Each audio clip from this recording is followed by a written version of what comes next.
Hey there, Spotswood family. Thank you for joining us for our virtual night of prayer for the month of September.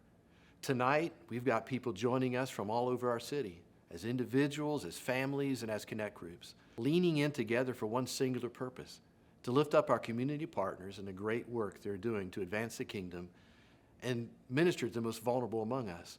You're going to hear this evening from the leaders of Zoe Freedom Center, Imagine Life, our pregnancy center, Fredericksburg Christian Health Center, and the Brisbane Center, our city's homeless shelter. After you hear from each of them, you'll have some prayer prompts, and then the screen will have a 5-minute timer, and we'll ask you to pray over the prayer prompts. And when the timer reaches 0, the next video will begin. Thanks again for being here with us tonight. We believe in the weeks and months ahead, God will do powerful things as a result of the work we do together tonight. Let's listen now as Dana Brown shares about the great things happening over at Zoe Freedom Center.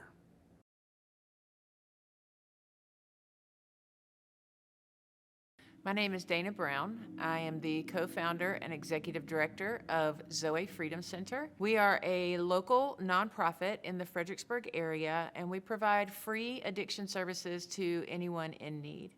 Our mission is to help people find freedom from addiction through renewing minds in Christ, building healthy relationships, developing dreams, and serving others. This past year, we've experienced so much growth. Our mobile harm reduction unit goes out weekly, around 3 times a week, and we have given away 850 boxes of life-saving Narcan in our community. That's Fredericksburg, Stafford, Spotsylvania, and Caroline counties. We have been able to share the gospel with many of those people, and it's been a wonderful experience to see people find hope in Jesus Christ through our mobile harm reduction unit. Just recently, we received a phone call from a local hotel up on 17. A young man had overdosed, and they had given the last box of Narcan that they had there in the front office. They called 911, but we also jumped in the car and took more Narcan to the scene. That young man lived to have another opportunity at finding Christ this side of heaven. We've also joined with RISE, which is a partnership with the Stafford Police Department. And we go with a caravan of other organizations that supply health care opportunities for people who are homeless or living in the hotels, providing food, and providing just the love and care of Jesus Christ. Everything we do is in Jesus' name. And so we love to go out into our community and meet with the least of these and help them see a brighter future for themselves. As you all know, we were created in the image of God. But one of the major hurdles that we experience is stigma. When we look at someone on the street who may have an addiction or a mental health issue, and we feel like for some reason they may not be created in the image of God, but they absolutely are. And so stigma is one of our biggest hurdles. We have so many opportunities to volunteer and get involved, and we have tons of amazing volunteers, but we always need more. And so that would be one of our hurdles is just people power. We need more people, more lovers of Jesus who are willing to go out into our community and meet with people. Our long-term vision has always included a residential facility here in Planning District 16. While we're not making any announcements right now, that vision is closer than it's ever been. And so that's something that we're looking forward to. So I'd love for you to kind of stay tuned, follow us on social media, and get all of the updates as we walk on this journey with God. So as with most Christ-centered organizations, prayer is so powerful. We need prayer, we need volunteers, and we have financial needs. We have so many opportunities for you to get involved, and all you have to do is just reach out.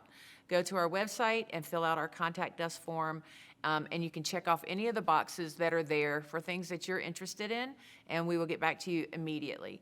But there's lots of ways that you can be involved in Zoe Freedom Center, and we're looking forward to meeting you.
Good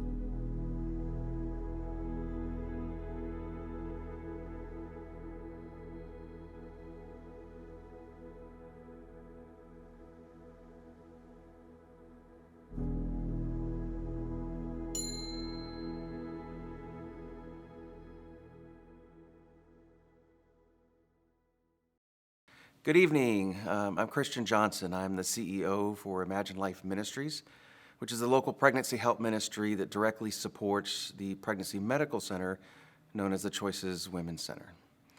We exist to come alongside those who are facing unplanned pregnancies with hope and life-affirming choices. So this year, we spent a lot of time and effort on adjusting to the changing landscape post-Roe, as well as the skyrocketing prevalence of the abortion pill. And what that looked like for us was implementing a new program that enables us to reach the abortion vulnerable in our community that in a way that we've never been able to before. And that's through an STI testing and treatment program. So as you can imagine, the sexually transmitted infection problem is a significant one everywhere. Well, this enables us to connect with the abortion vulnerable women. Rather than before the abortion, we actually get to connect with them and establish a relationship with them and speak into their lives before they find themselves with an unwanted pregnancy. So we're really excited about this program just because it enables us to reach her and impact her mind, attitude, and perception about her dignity, about her value, and about her self-worth, and potentially a decision that she's making for life, for herself, as well as for an unborn baby. One of our biggest challenges is awareness. Bottom line is they don't know that we exist, let alone the free services that we have to offer.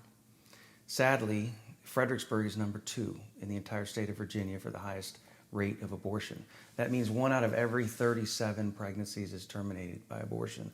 The state average is 1 out of every 111. So our numbers are triple what the state average is. So we have a lot of work to do. The good news is that we are making a difference. Back before we opened our doors, there was over 800 abortions from our community every year. And that number now is down to a little less than 500. It's almost a 40% decrease. But when you think about that 500, that translates to 10 every single week. That's 10 women, and that's 10 babies that are wounded by the violence of abortion. So that's the problem that we're up against.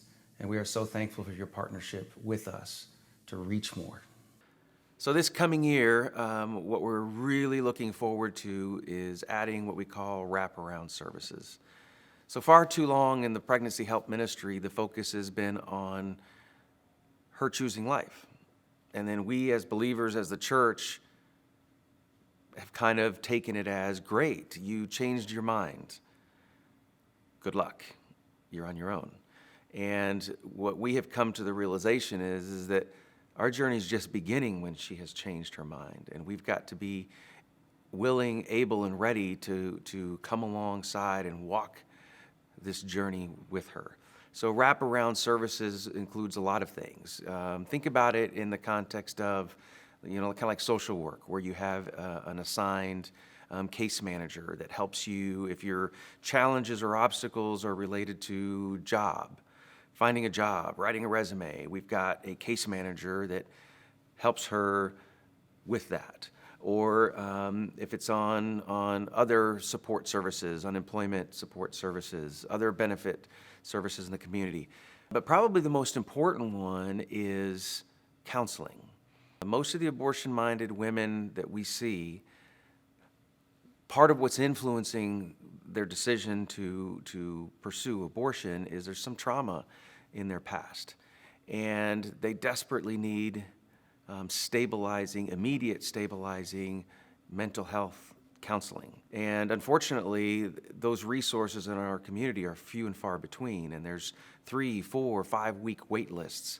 And the women that we are seeing and serving, they're not going to wait, not even 24 or 48 hours in many cases. So having on-site licensed mental health counseling is going to be really, really important for us. But we don't have the resources to do that yet.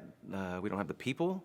to do that yet, and we don't have the finances to do that yet. And so that's something that we're prayerfully asking the Lord to provide. I would say, in addition to the already amazing prayer support that you give us, there are some other areas that we need your prayerful consideration of. One of those is licensed professionals. We are in need of RNs, a PA, or a doctor in the capacity of either part-time staff or even volunteer. People that can serve with us at least 4 up to 8 hours a month is the minimum. We could also use licensed social workers or mental health counselors, again, in either a part-time or volunteer capacity.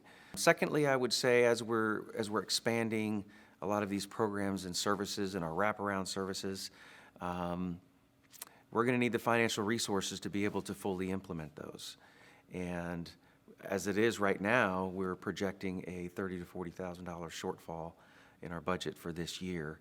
And that doesn't include a lot of the things that we're wanting to add and implement next year. So that's something significant.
Hi, my name is Dr. Theron Steiner, and I'm a family physician and the CEO of the Fredericksburg Christian Health Center. We are here in our new second office location that's in the Spotswood Office Park. Fredericksburg Christian Health Center is a family medicine clinic, but we are also a nonprofit Christian ministry. Our mission is to serve those who cannot afford health care with high quality care in the name of Jesus, and we minister to the body, mind, and spirit in order to try to bring about healing in all three. The vision of the Fredericksburg Christian Health Center is that our patients and our community would find healing and wholeness in the name of Jesus. And so our services are to all people who are insured or uninsured or have Medicaid. About 40% of our services are for those who are underserved, who could not get health care or don't have access to health care other than through our clinic or other charity clinics. And we provide services to include primary care medical care, behavioral health services to include counseling and case management, as well as nutritional services. We have had two big wins in the past year. So the first is hiring a licensed counselor. In June, the Fredericksburg Christian Health Center had our very first counselor. So over the last few years, we've been expanding our behavioral health services. It started with hiring a behavioral health case manager, and then we've also contracted with a psychiatrist who will see our uninsured patients for telehealth visits for free. The other big win this year is opening this second office location as we're expanding our behavioral health services and intend to further expand our primary care services as well. We are once again growing out of our original location. We had a second location for several years in Spotsylvania, and we had to close that during COVID. And we are growing to the point that we're ready to open this second office again. So we're very excited about that. And thanks Spotswood for your partnership in allowing us to open this second location. Exciting things on the horizon for us is this brand new behavioral health program with a licensed counselor that has just been going for the past couple months now. And so we're seeing that service continue to expand, as well as opening this second office location and the services that we'll be able to provide here.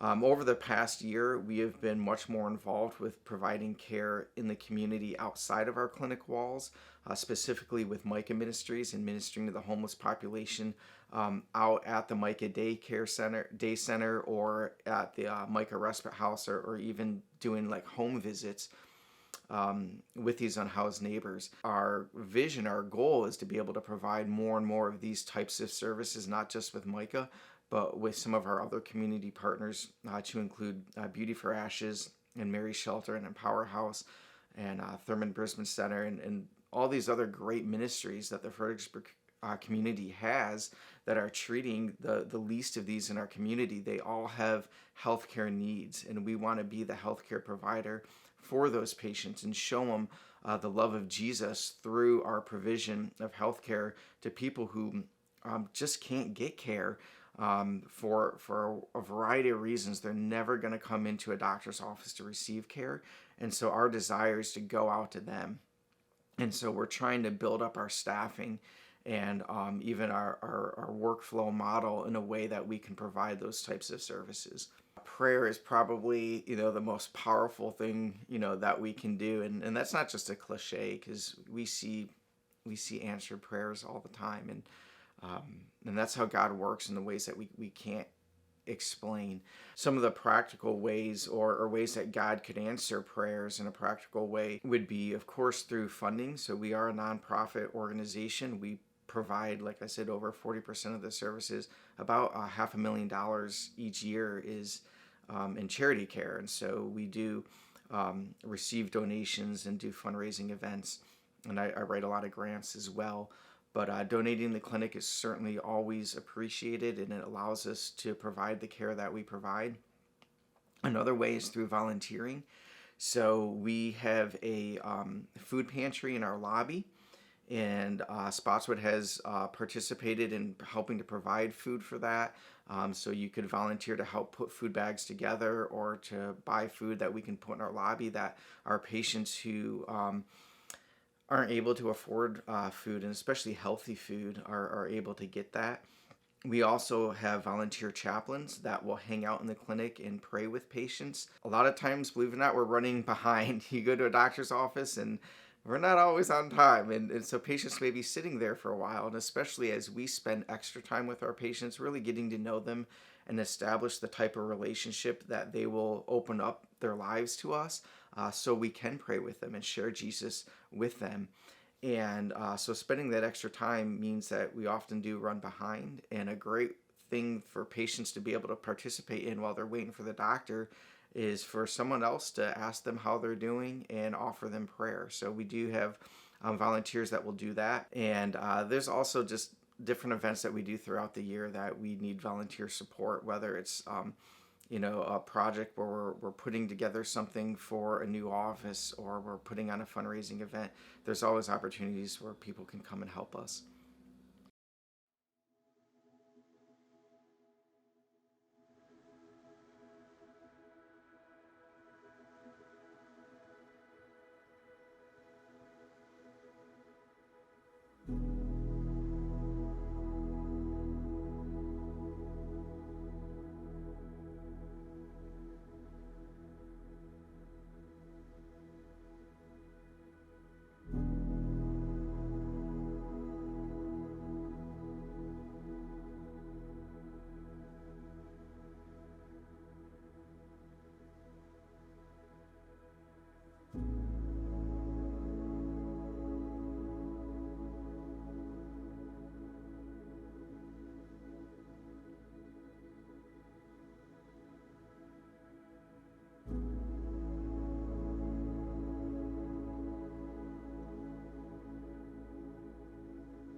Hello, my name is David Cooper. I'm the Executive Director, Chief Executive Officer of the Thurman Brisbane Center.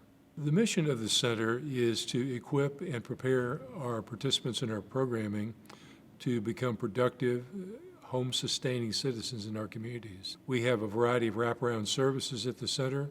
We prepare folks for parenting. We provide them with a whole variety of wraparound supports, such as connection with mental support services, with food services. We offer nutritious meals. We offer mobility mentoring, coaching, counseling, just a whole variety of programs to equip and prepare citizens. We've had some great success with folks who have entered and participated in our programming. Folks that enter job market. We have one gentleman I can think of who is now a foreman on a crew.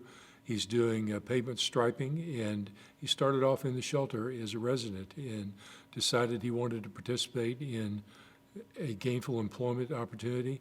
And let me also add just a whole variety of successes. Folks that do sustain their housing, people who have moved into the community, folks who have moved into our region around Planning District 16 and are sustaining their homes. It's interesting, at the national level, the federal focus is on providing what we call handout housing.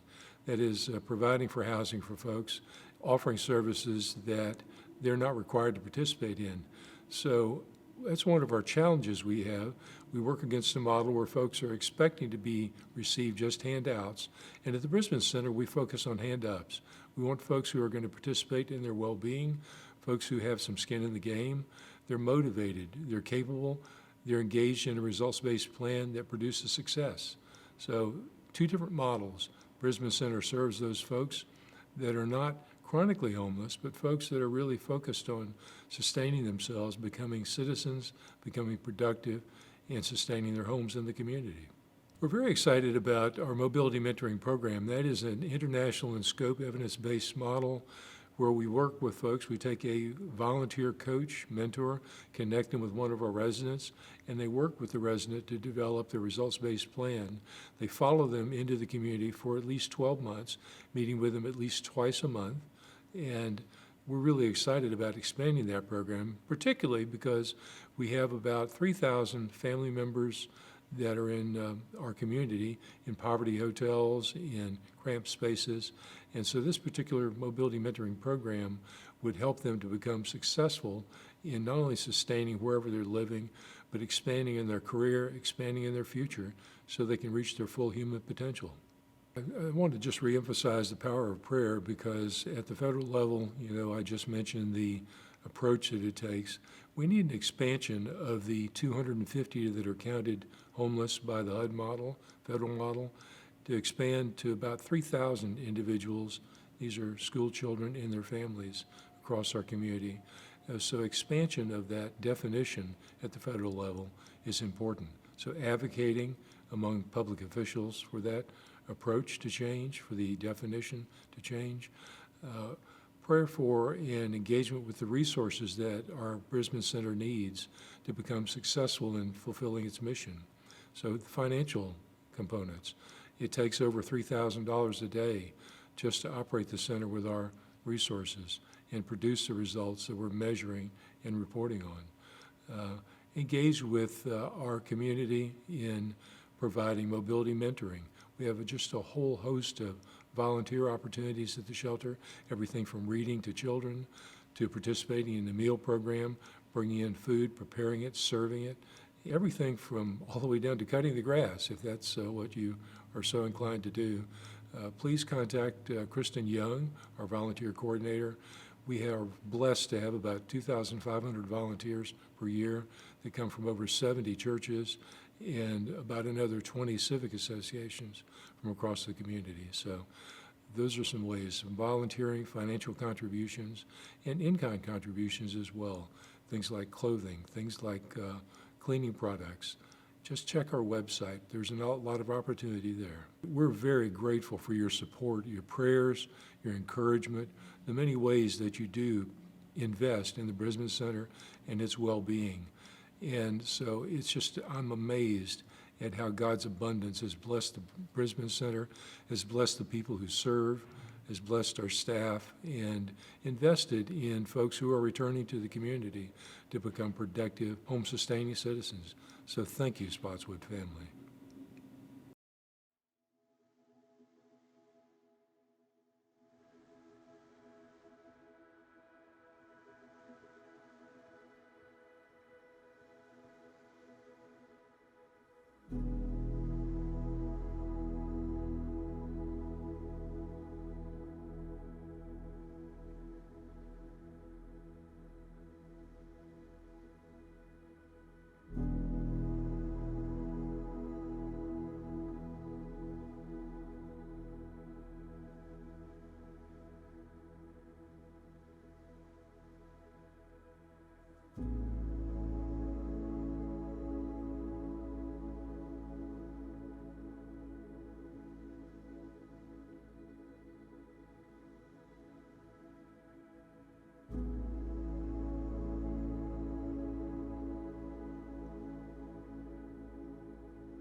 Thank you, church family, for doing the work of praying on behalf of these incredible organizations and their leaders.